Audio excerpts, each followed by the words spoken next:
Olá, seres de luz, bem-vindos ao Oráculo dos Anjos. Eu sou o Mago Uriel e hoje nós vamos falar um pouco sobre magia, magia goetia, né? A magia de invocação goetia, que é um dos sistemas aí mais polêmicos, sistema aí que é temido por muitos ocultistas e praticantes de magia. E hoje eu vou falar um pouco sobre esse sistema, quais são os riscos, quais são esses perigos de fato, quais são os reais perigos e o que você pode esperar desse sistema de magia, que é muito poderoso e que realmente é bastante perigoso. Então, já deixa aí o seu like, se inscreva no canal para não perder nenhum dos nossos conteúdos, ative o sininho e deixe o seu comentário aí para você trazer aí o que você gostaria que eu trouxesse como assunto aqui no canal. Então vamos, sem mais enrolação, vamos direto ao ponto. Olha, a magia goetia, a princípio, ela foi desenvolvida aí, né, como um grimório baseado no Testamento de Salomão, né? Todos aqueles 72 espíritos, né, da Goetia, eles são espíritos que foram aprisionados pelo rei Salomão, o rei bíblico, né, filho de Davi, com o poder de Deus, né, de Adonai. E com esse poder, ele foi criado aí, foi possível trazer o sigilo, né, o sigilo dos dímons, foi possível aí contê-los, né, com o selo de Salomão, que inclusive é utilizado ali, um selo, né, de Salomão na urna, onde fica ali os sigilos dos dímons e tudo mais, feitas de bronze, e também é usada para punir o espírito que não obedece ali.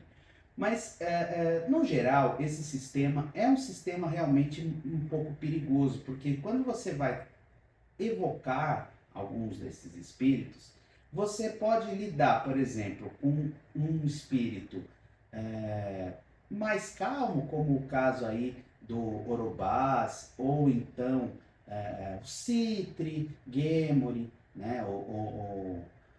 Também tem aí alguns espíritos mais calmos. Salos também não é de atacar nem nada, mas você também pode lidar, por exemplo, com o Astarote, né? Que é um espírito já mais agressivo. Você pode lidar com o Paimon, que é também bastante perigoso. Pode lidar com o gênio mais assim, um pouco mais complexo, né? Por exemplo, do Valak, né? E entre outros aí espíritos que estão ali no sistema da Goécia. Mas qual que é de fato o risco? Qual é o perigo desse sistema tão conhecido e tão falado aí na modernidade, nos tempos atuais, né?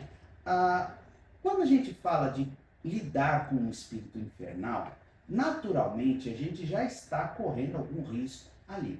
Seja na hora do pedido, que ele pode te enganar de alguma forma, ou mesmo durante o ritual ou depois do ritual. Então é muito importante para que você vá mitigando um pouco desses riscos, né? Essa já é a primeira dica aí que eu posso dar para quem quer usar esse sistema.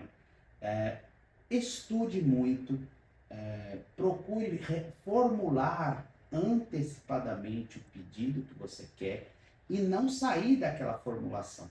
Porque quando você vai entrar na ritualística, se você estiver trabalhando ali na ritualística tradicional, né, que está ali no Grimório, nas clavículas de Salomão, né, mais especificamente no Megueton, né, que é um dos sistemas mais complexos ali, o que tem de fato a Goécia, mas também tem dentro da chave menor de Salomão, né?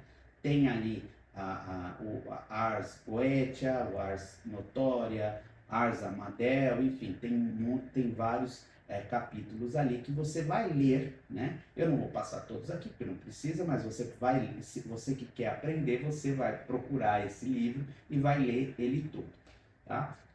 Então você vai ter ali o capítulo que mais te interessa, nesse caso para aprender a Goécia, que é o Ars Goetia, né? E aí você vai lá e você vai ver todos os dímos, mas você não vai ter ali uma real é, é, como convocar aquilo tão propriamente dito.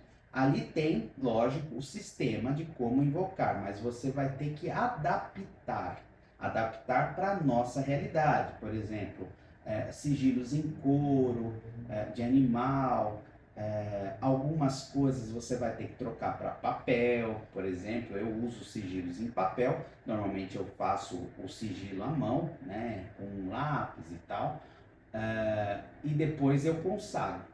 Mas você pode, por exemplo, trabalhar aí com a impressão, que também funciona.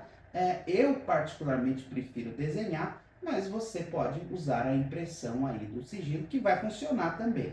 Mas você vai precisar de qualquer forma consagrá-lo, tá? Mas assim, você fez aquele. O ideal do sistema da Goécia para você trabalhar com isso, independentemente do que você vai atribuir ali, qual for o sistema, é de importância máxima, assim, que você formule o seu pedido antecipadamente. Por quê? É, Quando você vai lidar com o espírito infernal, é extremamente necessário que você fale para esses espíritos que não quer que eles machuquem ninguém, que não interfira de forma negativa na sua vida atual, por exemplo, tá? Porque, por quê? Você vai estar lidando com um espírito infernal. E ele não tem eles normalmente detestam a humanidade no geral. E eles não gostam de ser convocados, principalmente no sistema salomônico, que, de certa forma, da forma como você trata o espírito, dependendo da situação, você vai ser bastante. Se você for seguir à risca, né, o Grimório medieval, você vai trabalhar eles de forma bastante ríspida. Eu, particularmente, não aconselho. Eu aconselho que você trate eles com o máximo de respeito. E respeito não é se curvar, não é adorar, não é nada disso. Respeito. Ele é um presidente, ele é um marquês, ele é como se fosse um espírito de é como se você recebesse um convidado de alta sociedade, é como se você estivesse recebendo um rei, o presidente da república, um deputado famoso, um artista, enfim. Você tem que trabalhar eles com respeito, como se eles tivessem de certa forma, fosse uma autoridade, só que, um detalhe, a autoridade dentro do ritual de Goécia é o mago, absolutamente. Então você ordena a eles, sempre ordena aos espíritos infernais. Nunca recebe ordens, nunca, se ele mandar você fazer alguma coisa, você não aceita, tá? Isso também entra em algumas situações aí que muitas vezes, acho que em 80% dos rituais, pelo menos os primeiros que você for realizar, escolha sempre espíritos menores, né? Orobá, Citre, Gemori, espíritos mais calmos, né? Ornias, né? Dependendo da sua situação, do seu pedido, do assunto, enfim. Lá você vai ver que vai ter ali uma lista do que mais ou menos eles fazem, e você facilmente pode procurar a literatura aí do Harvin Haragrove, Aleister Crowley, e entre outros aí, escritores que vão trazer ali algumas características que isso foram aprendidos durante o trabalho, tá? Lógico que quando a gente lê lá os grimórios, né, a gente vai ver ali algo um pouco até criptografado, vamos dizer assim. Por exemplo, o espírito tem o poder de tornar invisível e capaz de encontrar tesouros escondidos, né? É, Obviamente, ele não está falando, ele não pode estar falando do literal, ele pode estar trabalhando dessa forma, se você quer encontrar um tesouro, ele vai te ajudar ali. Mas o ideal é você pensar de forma moderna, né? Naquela época que foi escrito, achar um tesouro escondido, poxa, ótimo, era até algo interessante. Hoje, na modernidade, você não vai encontrar um tesouro escondido, mas você pode encontrar, por exemplo, uma forma de ganhar dinheiro que você não conhece. Ou você pode pedir para trazer um dinheiro que você não estava esperando. Né? Pode vir aí outras características. Invisibilidade, por exemplo, você pode usar para não ser percebido em algum lugar. Então, você precisa adaptar isso, tá? E, lógico, você tem ali muitas literaturas de escritores que trabalharam com a Goécia que podem te trazer mais insights, mais coisas que você pode usar no seu dia a dia moderno, né? Mas, lógico que isso tudo você vai aprender na prática, não tem como eu te explicar de forma tão específica, né? Porque depende muito do seu objetivo, enfim. Mas todos eles, independentemente, você tem que formular o pedido. E nessa formulação é importante que você coloque que não quer que machuque ninguém, nenhum ser vivo, não interfira na sua vida atual, porque você pode pedir uma coisa e ele tipo fazer você perder o emprego para conseguir encontrar abrir uma empresa e ficar rico. E quando você for fazer os pedidos, peça coisas pequenas, ou se você quer algo grande, divida isso em tarefas menores. Por exemplo, você quer ficar rico, então você quer dinheiro, você vai pedir para que aquele dinheiro flua, prosperidade, abertura de caminhos, enfim, você vai abrir tarefas, eu quero bater uma meta tal, e você tem que dar o tempo. Não dê um tempo muito curto, né? Dê um tempo razoável, racional, porque se você der um tempo muito curto, você está estrangulando a sua magia, você está fazendo ela falhar. Né? E não é culpa do espírito, ele não tem tempo hábil para fazer aquilo acontecer. Então é importante que você pense, planeje antes de fazer o ritual, tá? Então esse planejamento é a parte mais importante do ritual, porque se você faz e aí você dá um tempo muito curto, ou pede uma coisa imensa, gigantesca, ou pede algo que o espírito não consegue resolver, que não é do assunto que ele trabalha, isso também vai causar falha da ritual, né? E muitas vezes as pessoas esperam um show, né? Um show, um circo ali, né? Espera que o espírito apareça, como está nos grimórios, que ele apareça, e aí ele fale com você, e aí ele vai bater papo. Tem gente que pensa que o espírito vai ficar batendo papo, vai ficar falando, mas assim não dá, precisa ser assim, precisa ser assado. Não, ele não vai bater papo. Na maioria das vezes você não vai ver, não vai ouvir, não vai sentir nada, tá? Então você tem que ter a percepção pela sua intuição de que você realizou o ritual e você vai entender que ele está ali. Muitos dos rituais da Goécia falham porque a pessoa pensa que o espírito não está lá, porque ele simplesmente se deixou imperceptível ali no nosso plano físico, né? E a pessoa fica com raiva, sai do círculo de proteção ali. E é ali que começa o problema. Porque se ele não. Primeiro, porque se ele não fechar o ritual, né, não dá licença para o espírito partir, vai trazer ali, o espírito vai ficar lá. Se você não faz o banimento no final, né? Normalmente eu faço o banimento no começo e no final, né? Quando acaba o ritual, e antes de começar eu faço o ritual menor do pentagrama, né? Que é o banimento ali da magia cerimonial. Então, se você não faz esse banimento, você está suscetível a espíritos, no começo você está suscetível a espíritos zombeteiros, né? Quiumbas, enfim. Se você não faz no final, você está sujeito a que esse mesmo espírito possa deixar algum servo dele para te atormentar.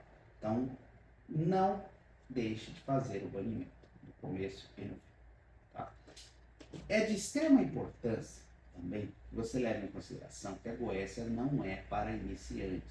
Tá? Para você realizar o ritual, você precisa passar por um imenso processo ritualístico, que leva horas. Tá? Então, você não vai conseguir montar um ritual da noite para o dia, sem experiência nenhuma. Né? Para nós, que no meu caso que já tem experiência, eu consigo montar o ritual em 2 horas, porque tem um período de planejamento. Né? O próprio ritual ele já está mais ou menos que decorado, né? Vamos dizer assim, toda a ritualística, toda a chamada, a primeira chamada, a segunda chamada, o ato de contrição, enfim, tem todos os chamados, aí se ele não vir, chama o rei, e aí se ele não vir, você pune o espírito, enfim, se ameaça. Nunca preciso, tá? Chegar tanto. Normalmente na primeira, na segunda no máximo, se ele não vir nesse período é porque ele não está. Ele está ocupado com outro chamado. Que é possível, tá? Não é comum, mas é possível. Segundo ponto, tá? Importante. Não é para iniciantes, esse é o primeiro. Reformular o pedido, o segundo. Terceiro ponto, então. Sempre que for trabalhar com a goécia, pense muito bem antes de começar o ritual em quem você vai chamar. Por quê? Existem espíritos que fazem um bom trabalho e não são tão perigosos e fazem a mesma coisa, tá?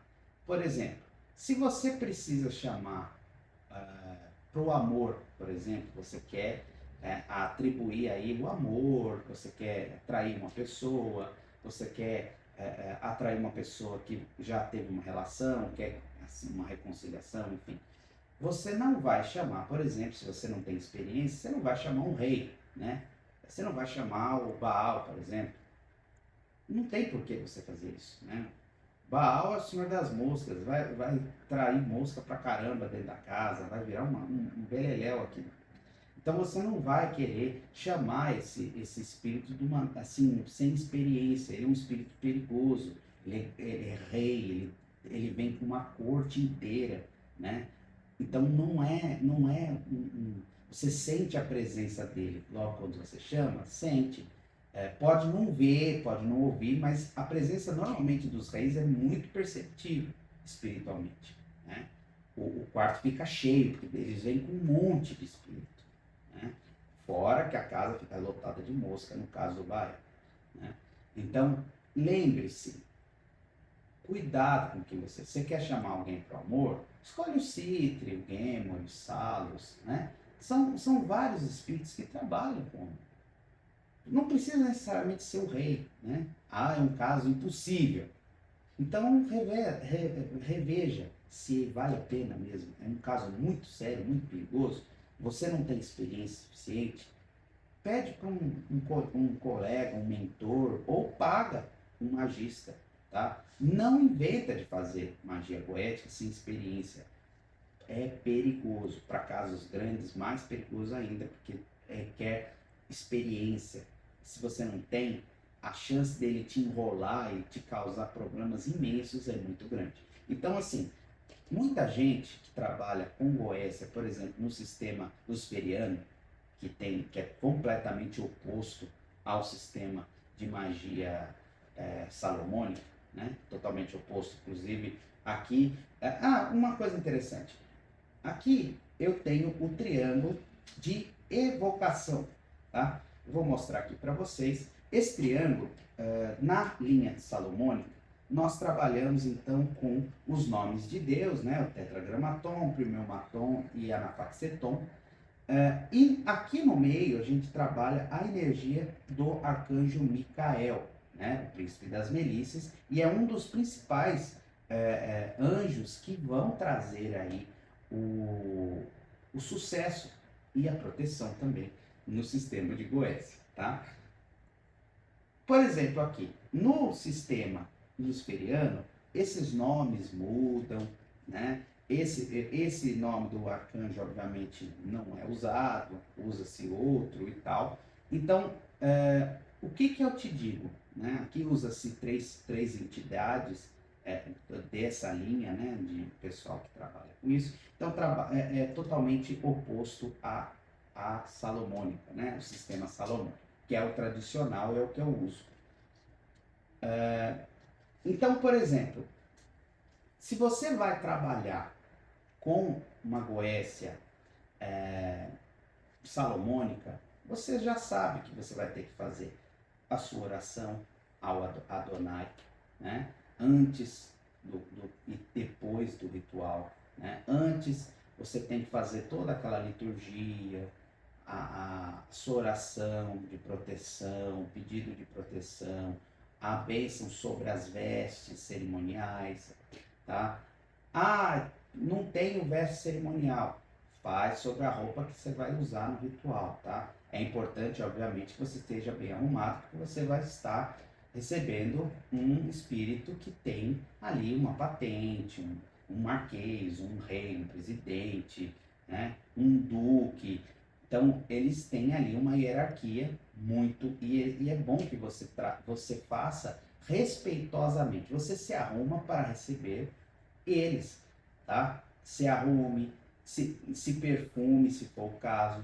Você está entrando ali para fazer você vai dar uma ordem, você não está ali para pedir favor, você está ali para dar uma ordem. Mas você pode fazer isso de forma harmônica, de forma respeitosa, porque eles são muito poderosos. Então você não vai querer eles como inimigos. Se você tratar eles bem, é, é, eles vão seguir a ordem, eles são obrigados, mas eles podem, tem dois motivos, eles podem fazer as coisas nas coxas, né? Ou eles podem fazer as coisas direito, fazer as coisas para dar certo. Então, a forma como você trata os espíritos da poesia vai trazer aí uma certa diferença de resultado, tá? Isso é fato. Porque é óbvio, imagina, você tem alguém que está trabalhando para você. E ele está trabalhando para você porque ele é obrigado, por qualquer razão, pela necessidade do salário, enfim. E você trata aquele funcionário, aquele empregado mal. A chance dele fazer o serviço mal, fazer o serviço para te prejudicar de alguma forma, é muito grande. Então, trate com respeito. Respeito, como eu falei, não é adoração, não é ouvir conselho, não é nada. É você entender que você, dentro do ritual, é a autoridade máxima, né? O mago, ele é a autoridade máxima, e ele vai te respeitar porque a sua autoridade vem de Deus. E ele é obrigado a fazer o que você está mandando. Mas ele pode fazer o que você está mandando de forma harmônica, calma, realizar, né? Para quem tem aí uma mediunidade mais avançada, é interessante que preste atenção nos sinais à volta, a mudança, mesmo que sutil, do ambiente, né? Tem espíritos que deixam o ambiente mais quente, você sente a energia daquele espírito e às vezes de outros espíritos, a presença. Então, quando você vai fazer o exorcismo, nos grimórios, obviamente, vai estar falando para você, faz o exorcismo, obriga ele a entrar no triângulo, se aparecer de forma agradável, né? Que é o que está ali nos grimórios, a forma como fazer isso é assim mesmo, mas não necessariamente ele vai aparecer, tá? Isso é muito raro, tá? Inclusive, isso é muito raro, ele não costuma aparecer. Quem tem uma mediunidade, uma clarividência, consegue ver o espírito, tá? Mas, às vezes, eles ficam invisíveis mesmo para quem tem uma mediunidade muito grande. Então, você tem que sentir o ambiente e tal, e acreditar que ele está lá, mesmo que você não veja, tá? Faz o pedido, passa o tempo, depois que você terminou de pedir, passar o tempo, fazer a liturgia de de autorização para ele sair e ir embora e resolver o que você está fazendo, o que você mandou para ele, né? Acabou. Fechou o ritual. Tem gente que bate palma, tem gente que usa o verbo, né? O poder do verbo. Estou encerrando este ritual. E aí apaga as velas, todas elas, né? Apaga tudo, faz o ritual de banimento, né? Para deixar com certeza absoluta que não tem mais ninguém.